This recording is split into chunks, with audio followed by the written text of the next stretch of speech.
তাদের বেশ অনেকগুলো কবর এখানে রয়েছে।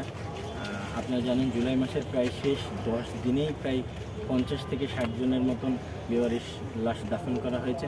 এটা আসলে জাতি হিসাবে আমাদের জন্য অত্যন্ত দুঃখজনক। খুনি হাসিনা ফ্যাসিস্ট যে আচরণ, স্বৈরাচার শেখ হাসিনার বিরুদ্ধে আমরা লড়াই সংগ্রাম করে 24-এর অভ্যুত্থান ঘটাতে পেরেছি এবং যে সকল ভাইয়েরা শহীদ হয়েছেন আজকে তাদেরই তাদের প্রতি দোয়া এবং ভালোবাসা রাখার জন্য ছাত্র অধিকার পরিষদ কর্তৃক আমরা এই কবর জিয়ারতের আয়োজন করেছি। আমরা পাশাপাশি এটাও বলতে চাই যে দেশে যেন আর কোনোভাবেই ফ্যাসিস্ট বা এরকম স্বৈরাচার সরকার তৈরি না হয়, সেদিকে সরকার সহ প্রত্যেকটা রাজনৈতিক দলকে আমরা আহ্বান করব যেন গুরুত্বপূর্ণ সকল সংস্কারের মাধ্যমে সেই কাজগুলো ঘটানো যায়। সো এক্ষেত্রে আজকে আমরা ছাত্র অধিকার পরিষদের কেন্দ্রীয় সংসদের নেতৃবৃন্দ সহ ঢাকা মহানগর উত্তর দক্ষিণ 7 কলেজ, ঢাকা বিশ্ববিদ্যালয় এবং জগন্নাথ বিশ্ববিদ্যালয় সহ অন্যান্য সকল নেতৃবৃন্দরা এখানে উপস্থিত হয়েছেন।